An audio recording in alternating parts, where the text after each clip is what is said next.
Hello, everyone, and welcome to another episode of The Breeze, Breezeway Productions The Breeze, where we bring you the latest in independent films and film festival news. And we are excited to continue our coverage of this year's 2022 edition of the Slamdance Film Festival. And we have some awesome filmmakers here today that I'm excited to talk with. We have Cory Snearowski and Christopher Gilman for their film, I Suppose I'm An Inconvenience. How are you guys? Doing well. Thank you so much for having us, Alex. Yeah. Right, thanks for coming on the show. Tell us a little about I Suppose I'm an Inconvenience. So I Suppose I'm an Inconvenience is one of many parts of this saga for this character called Difficulty Man. Difficulty Man emerged from the scripted podcast This Is Branchburg with Brendan and Cory. It's produced by Adult Swim and Absolutely Productions. They've made Tim and Eric Awesome Show, Eric Andre Show, Nathan For You.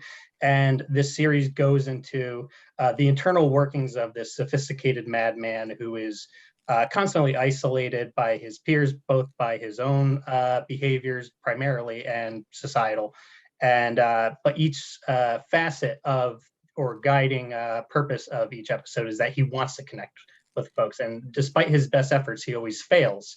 However, it is the guiding mission of each show for him to try to achieve connection with everyone around him.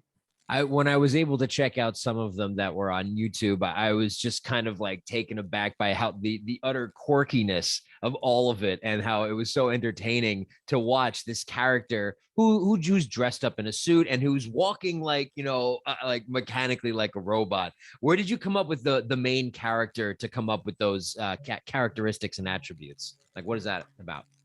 I think the Difficulty Man voice is something that is a little bit analogous to my own personality. And also, it's a great voice that between my writing partner and I, Brendan, we riff together in that voice. And with that comes a whole world and a perspective and different qualities that embody this character. And yeah, we like having him in that gray wool suit. He's pretty much like a Ken doll come to life. Mm-hmm. But he says he has zero attraction to Barbie. He says that's his sister. And so that's sort of where the character developed from organically with my writing partner. Right on. So, Chris, tell us about your involvement in this project and how you and Cory started working together. So, Cory and I first met each other through Clickhole, which is a spinoff of The Onion. We both were contributing writers to this website, and we happened to live like 20 minutes apart in New Jersey.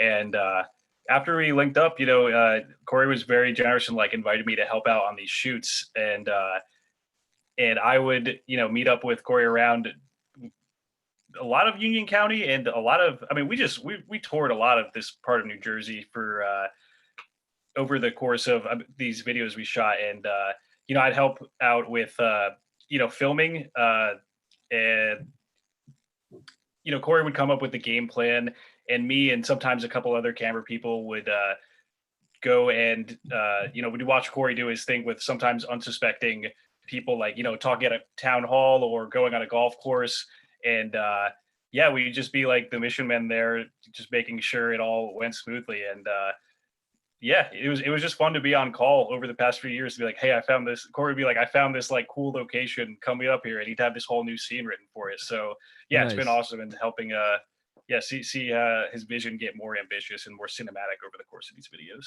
Yeah, I enjoyed watching the anthology of each of the films that you did, and I was curious to see what shenanigans you guys would get into next. In this film, though, who is the gentleman that's just trying to sell this property? Who you go over to him and put your hand on his shoulder and just tell him completely random things, and he just looks like he wasn't even aware that he was being filmed. What's your relationship to that gentleman? Our relationship with him is Christopher Hoffman. Now, Christopher is an actor. There was no way I could burn a real billboard without legal troubles coming into play. I was curious about that. Yeah. Yeah. In fact, the way we burned the billboard, didn't get a permit or anything. So it was already sketchy to begin with, but at least it was our own property, Yeah, sure. I get that. And through this saga, do you have a through line through all of it? One of the segments has to do with currency and how it's not real. Another one is, do you go in front of Trump supporters and do even more outlandish things, stuff like that? What is like the through line through all of these videos, or are they their own separate entities? They could be their own separate entities in the sense that the subject matter is different. However, I think the guiding vehicle of the character, which is trying to find connection, despite his best efforts, is the primary mission of like his life.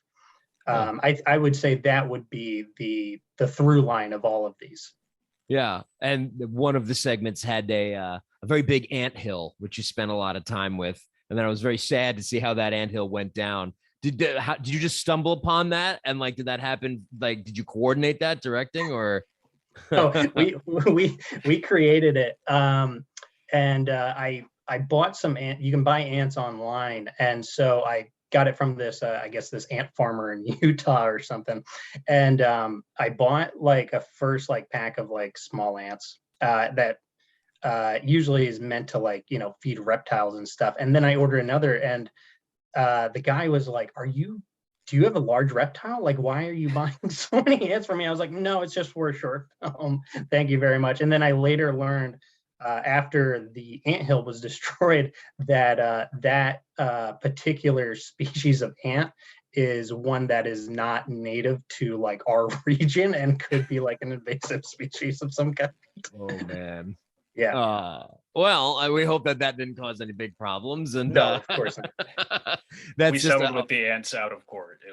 They agreed to go back to their place. It's a wild tidbit of information, but we picked up each ant afterwards and shipped it back one by one. They each got their it was a trip to watch. I mean, that is just one part of all of the segments that are showcased, which you can find on YouTube. But also, I Suppose I'm an Inconvenience is going to be screening at Slamdance, the 2022 edition. And in closing, is there anything that you gentlemen would like to say to the Slamdance Film Festival organization for the official selection this year?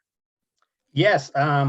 Besides a profound gratitude for having our video or our short film up on Slamdance, they have been extremely accommodating, extremely wonderful. They provided so many resources for independent artists.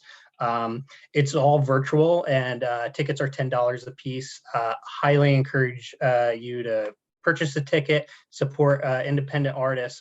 This is such a unique and spectacular film festival, and we're truly honored to be part of it.